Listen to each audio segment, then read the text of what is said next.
Apa perbedaan najis dan hadas? Apakah jika terkena najis, maka wudhu menjadi batal? Apakah setiap yang kotor itu najis? Jika masih belum bisa menjawab pertanyaan-pertanyaan tadi dan belum memahami dengan baik perbedaan antara hadas dan najis, maka silahkan simak bahasan kami berikut ini. Pembahasan pertama kami awali dengan membahas apa itu najis. Najis dalam istilah syariat adalah segala sesuatu yang dianggap kotor oleh syariat. Najis adalah segala sesuatu yang dianggap kotor oleh orang-orang yang memiliki fitrah yang bersih. Mereka akan berusaha menjauhinya dan membersihkan pakaiannya jika terkena najis. Semisal kotoran manusia dan air seni. Seperti yang tertulis dalam kitab Ar-Rawdatun Nadiyah. Najis juga merupakan setiap hal yang dianggap kotor, yang diperintahkan oleh syariat untuk menjauhinya. Demikian yang tertulis dalam kitab Al-Fiqhul Muyassar fi Dhaw'il Kitabi was Sunnah. Dari pernyataan dianggap kotor oleh syariat dalam definisi-definisi najis yang kami sebutkan tadi, menunjukkan bahwa tidak semua yang kotor menurut manusia itu adalah najis dalam istilah syariat. Dan juga menunjukkan bahwa yang menentukan najis atau tidaknya sesuatu itu harus dilandasi dalil. Jika tidak ada dalil yang menunjukkan najisnya sesuatu tersebut, maka ia dianggap suci. Sehingga najis tidak bisa ditentukan hanya dengan akal atau perasaan seseorang bahwa sesuatu itu najis, melainkan harus berdasarkan dalil. Yang dituntut dari kita terhadap najis tersebut adalah menjauhinya dan membersihkan diri darinya. Baik, agar lebih menyempurnakan pemahaman, perlu diketahui bahwa najis dibagi menjadi 3, yakni yang pertama, najasah mukhalathah atau najis berat, yaitu najis dari anjing dan babi. Kemudian yang kedua, najasah mukhafafah atau najis ringan. Misalnya seperti air kencing anak laki-laki yang belum memakan makanan dan muntahannya. Madi juga termasuk jenis najis ini. Kemudian yang ketiga, najasah mutawasithah atau najis pertengahan, yaitu yang bukan termasuk kedua jenis najis tadi. Misalnya air kencing secara umum, kotoran manusia atau feses, bangkai, dan lain-lain. Demikian yang tertulis dalam kitab Al-Fiqhul Muyassar fi Dhaw'il Kitabi was Sunnah. Juga dalam kitab Irsyadu Ulil Basair wa Albab Linailil Fiqhi. Nah, sekarang kita beralih ke pembahasan tentang hadas. Secara istilah, hadas adalah keadaan yang mewajibkan seseorang untuk berwudu atau mandi jika ia hendak sholat. Hadas terbagi menjadi 2 macam. Pertama, hadas azhar atau hadas kecil, yaitu segala yang mewajibkan untuk berwudu, seperti buang air kecil, buang air besar, dan juga kentut. Kedua, hadas akbar atau hadas besar, yaitu segala yang mewajibkan mandi junub, seperti keluarnya mani dengan syahwat, bertemunya 2 kemaluan walau tidak keluar mani, ketika berhentinya darah haid dan nifas, ketika orang kafir masuk Islam, dan karena kematian. Dari sini bisa kita ketahui bahwa istilah hadas adalah suatu keadaan, bukan suatu benda atau zat. Berbeda dengan najis yang merupakan benda atau zat. Jadi, jika seseorang sudah dalam keadaan suci setelah berwudu, maka ia tetap dalam keadaan suci hingga melakukan suatu hal yang berdasarkan dalil ia adalah pembatal wudu. Seperti yang kita tahu, ada beberapa hal yang menyebabkan wudu kita batal.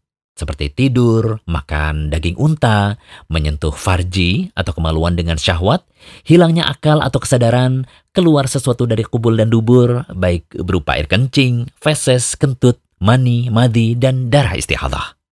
Ingat ya, pembatal wudu berbeda dengan najis. Jika seseorang terkena najis, maka wudunya tidak menjadi batal, tetapi ia wajib membersihkan najis tersebut. Berbeda dengan hadas, karena di antara yang termasuk hadas adalah semua pembatal wudu. Misalnya setelah selesai berwudu, seseorang tidak sengaja terkena cipratan darah dari kulitnya. Maka dalam kasus ini tidak perlu mengulang wudunya. Ia hanya cukup membersihkan darah yang menempel pada kulitnya tadi. Untuk melengkapi bahasan kali ini, perlu kita bahas juga tentang kotoran. Kotoran adalah semua yang dianggap kotor atau tidak bersih oleh manusia. Kotoran ini lawan dari kata bersih. Yang perlu digarisbawahi bahwa tidak semua yang dianggap kotor oleh manusia adalah najis, hadas, dan membatalkan wudu. Najis, hadas, dan pembatal wudu ditentukan berdasarkan dalil-dalil. Adapun kotoran secara umum, statusnya kembali kepada hukum asal. Segala sesuatu adalah suci dalam pandangan syariat. Dari sini, kita bisa membagi kotoran menjadi 2 macam. Yang pertama, kotoran yang bukan najis. Semisal tanah, debu, noda makanan, noda cat, dan semisalnya.